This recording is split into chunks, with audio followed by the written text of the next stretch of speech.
Assalamualaikum warahmatullahi wabarakatuh.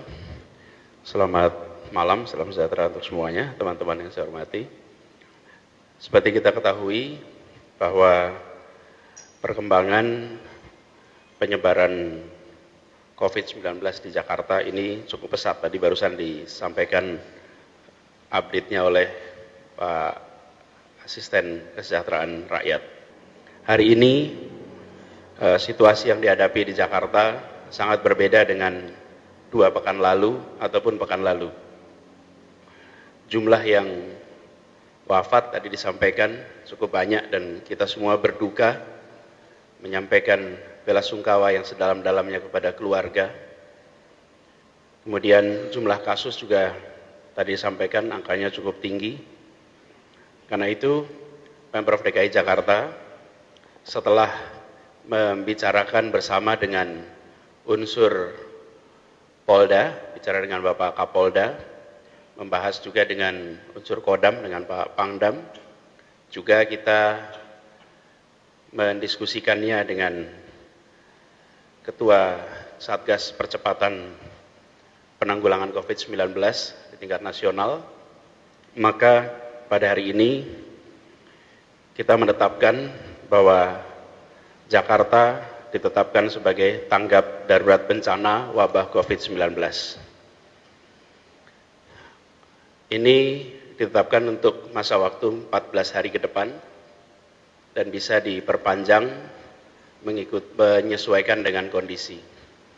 Dengan status sebagai tanggap darurat bencana, maka seluruh komponen pemerintah Pemprov DKI Jakarta bersama dengan unsur TNI dan polisi akan bekerja lebih erat lagi dan kita membutuhkan kerjasama dukungan dari seluruh masyarakat untuk bisa mengendalikan penyebaran COVID-19 terus dikampanyekan dan harus dikerjakan oleh semua pihak secara disiplin, yaitu menjaga jarak aman atau biasa disebut social distancing.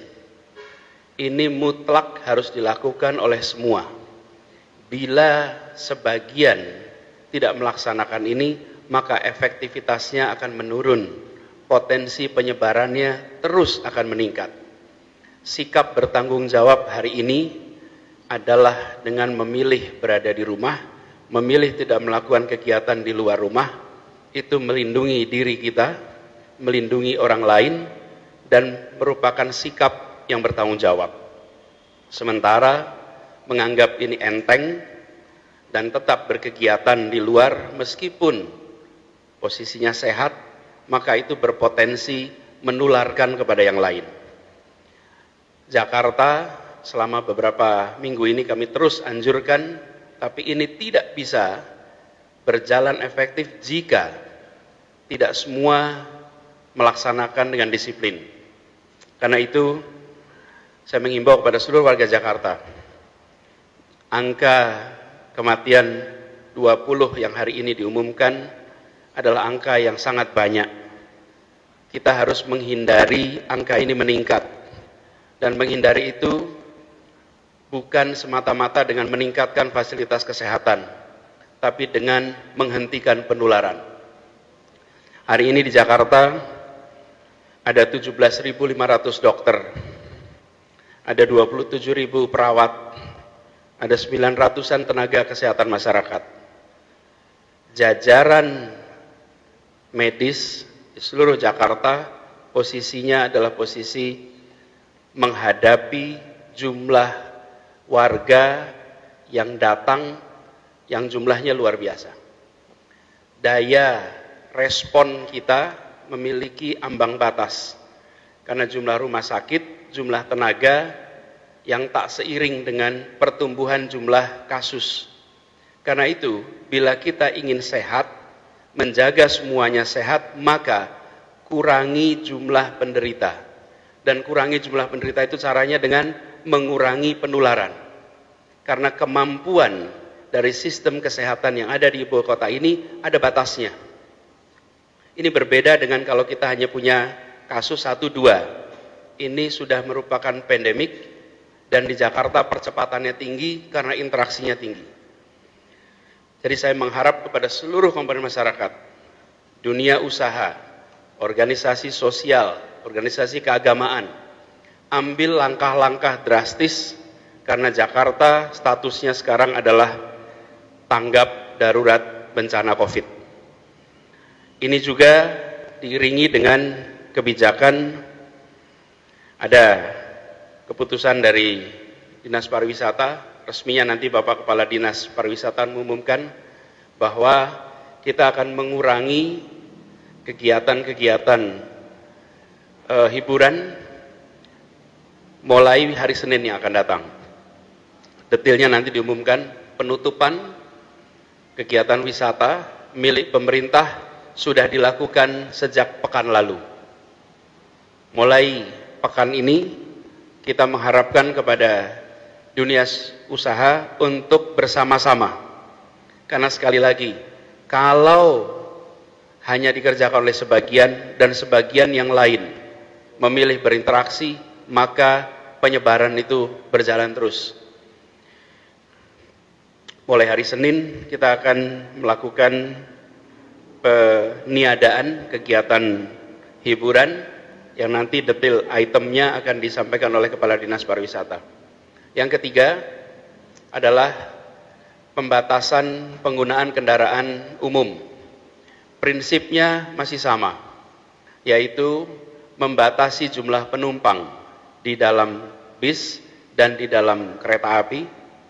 Yang kedua adalah dengan membatasi jam operasi sehingga ini hanya digunakan untuk kepentingan-kepentingan yang memang mengharuskan pergi keluar. Yang ketiga adalah semua antrian harus dilakukan di ruang terbuka, tidak dilakukan di ruang tertutup seperti di dalam halte atau di dalam stasiun. Dan akan diterapkan jarak aman di dalam semua antrian. Seluruh jajaran Pemprov, jajaran Polda, dan jajaran Kodam nanti akan berada di lapangan mulai hari Senin pagi untuk memastikan ada kedisiplinan di sini. Kemudian kepada dunia usaha, kita mengeluarkan seruan Gubernur nomor 6 tahun 2020 yang menegaskan, ini statusnya seruan, tapi menegaskan bahwa seluruh kegiatan perkantoran untuk sementara waktu dihentikan, menutup fasilitas operasional dan tidak melakukan kegiatan di perkantoran, tapi lakukan kegiatan di rumah. Bagi perusahaan yang tidak dapat menghentikan total, maka diminta untuk mengurangi kegiatan tersebut sampai batas paling minimal. Minimal jumlah karyawannya, minimal waktu kegiatannya, dan minimal fasilitas operasionalnya, serta mendorong sebanyak mungkin karyawan bekerja dari rumah. Lalu kami menghimbau kepada seluruh dunia usaha untuk memperhatikan surat edaran Menteri Tenaga Kerja nomor M/3/HK 04/3 2020 tentang perlindungan pada pekerja dan buruh dan kelangsungan usaha dalam rangka pencegahan penanggulangan COVID-19. Seruan ini berlaku juga pekan depan dan kita berharap ditaati oleh dunia usaha karena bagaimanapun juga langkah yang kita lakukan hanya bisa efektif bila semua serempak melakukannya.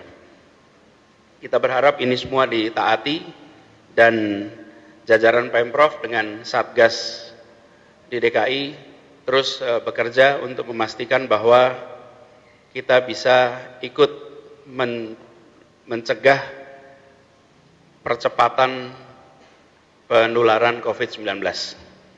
Ini yang bisa saya sampaikan, silakan kalau ada pertanyaan. Soal social distancing itu kan menjaga tidak mengurangi aktivitas. Nah, sudah kemarin Bapak bilang disusun formulasi buat pekerja yang harian, pemasukannya. Nah, itu gimana? Sudah ada formulasinya? Ya, jadi ini sekalian punya konsekuensi yang tidak sederhana.